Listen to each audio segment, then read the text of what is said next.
2. So the nail techs are both talking smack about me. They're straight up calling me ugly, just like all these really rude things in Spanish, but they think I don't understand them. Though I was not happy because of what they were saying about me, the nails looked really good, so I waited for them to finish doing my nails before I said anything, and the whole time I kept quiet and I gave up trying to make small talk because I knew it was not going to work. Though, again, it was really awkward for me to sit there and listen to them just saying all these rude things. Like, how do you even come up with that much rude stuff to say? Maybe you should just, like, quit your job and, like, troll people online and make money off of, like, an account online where you, like, make people feel bad. Like, that's honestly, it's not okay to do that, especially when someone's paying you for your service. Whether or not they can understand you, it just comes down to your own dignity. Like, if you know what, I'm gonna shut up now. So basically, when they were done, I got up and I gave them cash, and the lady was like, why didn't I get tipped? I responded in fluent Spanish, because dude, all that studying in high school paid off. I said, why were you talking behind my back? And I ranted. It turned red and I left. Part 2 of how my daughter almost died. So I call 911 trying really hard not to pass out because I'm so worried and I think I'm gonna have a panic attack, and when I have those I usually faint. The police picks up and they go, what's your emergency? Where are you? The usual stuff. They say, so I go, my daughter's been missing for 6 hours and I don't know where she is, and they're like, ma'am, it's okay, she's a teenager, let her live. Literally everything I was thinking. She's like, calm down, whatever, and I'm begging her, like, I know something's wrong. So she says she's a mother too and she understands, and the police car's on the way. So I was like, why didn't you tell me it was on the way when you were talking to me? Like, I was desperately trying to send you to me to get a search party to search for my daughter, and you have people sent out all along, so I'm pissed, but it's whatever. I just want my daughter home. And the police and the search party go to the school and they find her in a closet, so she's locked up. It's the janitor's closet, and these stupid kids took her phone and locked her up and left her in there. It was hot in there, hard to breathe, and she almost passed out. She had lost her voice from screaming for help, and they just left her like that. Of course, I hugged her and cried, but after that, we had a long talk about the types of friends she should be making. Like for part 3. This was the worst customer I came across while working at a Starbucks drive-thru, and trust me, I came across many rude customers. So the customer comes in, she was like a teenager, I'm guessing like 18 or 19 years old, pretty young, and she asked for a Princess and the Frog drink. So I was like, I'm not sure what that is. And she was like, well, I saw it, and I know that you guys sell it. And I was like, actually, we don't. But if you give me the recipe for what you're asking for, I can make it for you. And she was like, well, I saw it in this one TikTok, and the guy said that you guys should know. I know you have a secret menu. I'm in on the joke. Haha.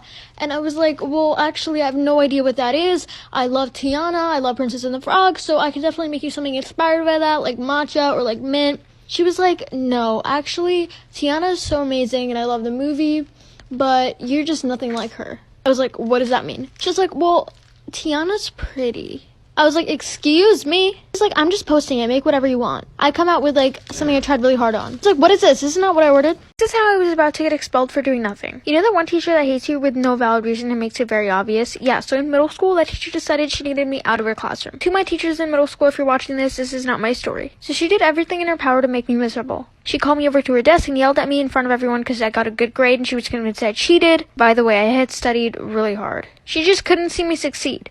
Class was held because if I did anything or made the slightest move, she would call me out. One day, she called me over and she seemed really serious. So I was like, here we go again. I had already gotten in trouble the day before for yawning one time in her class.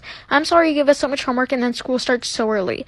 Anyway, so this time I was told that the superintendent was already in the principal's office to discuss what I did. I got scared for a second and tried to recall anything I had done wrong, but nothing came to mind. I took a deep breath and went to the office, and the principal just seemed annoyed that I was there again, and the superintendent wasn't even there, so she had just made that up. Let's call my teacher Miss Karen. So Miss Karen said that I had humiliated her because of her cultural identity or something. I literally told her she had given us the wrong homework, like for part 2, because This is why you should never play hide and seek. A mom decided to play hide and seek with her 2 kids. The mom began counting, ready or not, here I come. She begins searching the downstairs kitchen because she knows that they hide there every single time. As she's walking to the kitchen, she starts saying, I wonder where they are. She looks under the table and sees they aren't there, which is kind of odd. She knew they were too scared to go into the basement alone, but she decided to check anyway. They weren't there either. She began to panic. The mom then says, Jordan, Casey, come out now. Mommy's not playing anymore. There was no answer. Panic really begins to set in. She decides to call 911 and reaches an operator. She tells the operator what's wrong, and the operator sends an officer to her house. Once the officer arrives, he says, don't worry, we will find them. As she's sitting in the living room, she hears giggling and laughing and hears a closet door slam upstairs. She sprints upstairs and says, Jordan, Casey, you worried me sick. She opened the closet door and nobody was there. While all of this is going on, she hears the doorbell ring. She runs downstairs and finds the officer holding Jordan and Casey.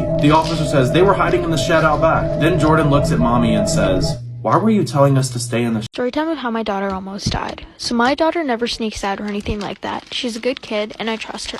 This one day, she asked to go out on a group study project at nighttime, and I said yes. She left around 7 p.m., and it got kind of late. So naturally, I started to worry. At 10 p.m., I was about to text her because I had this gut feeling that something was wrong. But I didn't want to be one of those annoying moms who doesn't let her kids live or even study late. So I was apprehensive, but I forced myself to do something else to pass the time. Time passed really quickly, and it was 11 p.m. Then the clock strikes midnight. I kind of panicked because she's never been out that late without me, and she was with some other kids I didn't even know. I texted her asking her to come home, and she responded 15 minutes later. She was like, "I'm fine, I'm coming," but it's with excessive caps and emojis and abbreviations and LOLs, and I know my daughter doesn't text like that. I felt like a crazy paranoid person at that point, so I closed my eyes and fell asleep before I knew it. I woke up, an hour had passed. Now it's 1 a.m. and I don't know where my daughter is. Text her one more time, but it says this caller is not available or something like that. I panic and press the buttons 911 on my phone.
Storytime of the girl who was obsessed with me in middle school and copied my every single move until I had to go to the principal because it was completely unacceptable. Before you tell me I'm overreacting, you have to listen to the whole entire story. So there was a new kid at school, and me and my friends invited her to sit with us, and we quickly became very close because she was a really sweet girl and she just seemed like a really genuinely nice person. She was really funny, and I felt like she just kind of brought our friend group together in a way, kind of like the peacemaker in the group. Even though we never got into any arguments around her because we were only friends with her for a couple weeks before we decided that she was crazy. So we added her to like our group chat on Snapchat and hanging out after school, like we were just like besties. I texted a picture of this new haircut I got onto the group chat, and I'd also dyed my hair. She didn't comment on it, so I thought she wasn't free at the time or that she didn't like it and didn't want to be impolite. Next day, she showed up with the same exact haircut, and when confronted, said she wanted to get it before I even texted it. It went from that haircut to literally my clothes and the way I talked. But it just went downhill from there. I'm back with another slime review, and I think Elmer's disappointed me a little bit this time. This is the Elmer's Goo Con Candy Fizz slime. It was supposed to be snow fizz slime, but the texture of it was definitely really wet. There was a lot of residue from the instant snow, and it also had the fake, like, plastic snow, but there was way too much of it, so the slime felt, like, almost harsh, and it kind of hurt my hands. It smelled kind of like perfume. It was also pretty stiff. Thumbs down. Part 2 of how I found out I was adopted, and my parents had been keeping my whole life a lie. After taking the DNA test, the test results came back really unexpectedly. Like I said, I had always known I looked pretty different from my parents, but it was just crazy to see that I had no heritage shared with them, and I knew it had to be a mistake because obviously, you know, they had me. They were only 2% Egyptian, and it said that I was 80% Egyptian, so that doesn't make sense. I confronted them about it, and they started screaming at me. They started crying and said I'd ruined their life and that I should never have taken a DNA test. They grounded me, but I asked them what they wanted to hide from me, and they didn't respond. Later, I contacted my grandma, and she told me the truth. The people I called mom and dad weren't even my real parents. They were my adopted parents, and it shocked me because that meant that my grandma wasn't even my real grandma either. She apologized for not telling me sooner, but she said my parents didn't want me to know. I didn't understand why they wanted to keep it a secret from me, and I asked them again, and they apologized for getting mad, and they said that they were just scared that they were going to lose me. That didn't change anything in our lives. I still love them. If anyone's wanting to know how to get revenge on someone who spread rumors about you, listen to this story and it may come in handy. So I had a friend that we can call Miranda who was obsessed with me. I was genuinely friends with her, but she would never give me a break. I could not get a breather from her at any point in time. Everywhere I went, she went. And this girl would actually get so upset with me anytime I would go over to another friend's house. I knew she was really insecure and just trying to get attention, so I tried to be patient with her. However, one day I just could not take it anymore. I got into a massive fight with her over how overprotective she is. I literally said, "You are a stage 5 clinger." And in response, this girl ended up joining my basketball and softball team, which I've been on for forever. She told her mom that I was bullying her, which was a complete lie, but then her mom went to the coaches. She got me kicked off the team and then continued to spread rumors about me. I ended up losing my best friends and even my boyfriend over the rumors that she spread about me. So that's when I decided to get revenge. So I decided that I was going to send her over an apology gift with makeup in it, which was a mix of drugstore items and poison ivy. Wow, this is easy. I got you. So I had a customer. Notice I said customer, not client, because she can never come to me again after this. But anyways, I had a customer that came to her appointment with her 4-year-old son. My policy's no kids, but he was pretty calm, so I was like, whatever, I'll still do your nails. So while I'm prepping her nails, she's basically being very fidgety. She's looking at her phone like every 2 seconds. And then once I'm done prepping her nails, she stops me and she's like, "Can I go downstairs and get my wallet? I left it in my car and I'd rather get it now than wait till you're done with my nails." I was like, okay, that's fine. So when she goes to her car, she leaves her son with me. So I would say about literally 25 minutes past, I'm up there with her son and she's still not back. So I go outside, she's gone. Story time. I work at Six Flags, and this one day, it was like a hot day, and a bunch of people were there, and we had this rule while the wave pool was on that people could sit periodically on the tables and chairs, but they couldn't stay there for too long because other people had to sit, so while they were eating or something, because there were so many people. And this one woman most people were pretty good about it, but this one woman just refused to move. So she got out like 2 tables, 8 chairs, and she just like lounged on there, took all her stuff, a book, and some coffee, and I asked her to move after about half an hour. She said she was drinking her coffee and refused to move. I explained it to her, but she didn't listen, so I waited another hour, and she did not move. Then she explained that she was reading her book, and I had enough.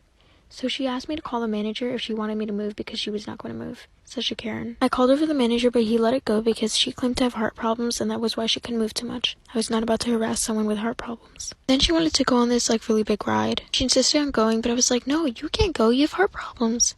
And she was like, "No, I don't." I was like, okay. Okay, so part 2 of how I almost got expelled for doing nothing. So Mrs. Karen was just really fed up. So she had this whole rant with the principal about how she did not feel comfortable with me in her classroom because I went past her boundaries. And the principal was not having it. The principal was like, "What is going on? Like, you keep on saying these weird general statements that have nothing to do with each other." And I know, like, this is a good kid. Like, I know she didn't really do anything wrong. So can you tell me exactly what she did and give me proof? And Mrs. Karen started screaming. She was like, "You don't believe me? Like, I work here. You should trust me. Blah, blah, blah. You trust this random student. She's such a troublemaker." So the principal explicitly stated, "Tell me exactly what she did wrong." So she had to confess I had done nothing wrong, and she was just making up the weirdest random statements so that I could be expelled. Her justification was that I was a very mean and rude classmate. What? Anyway, she's fired now.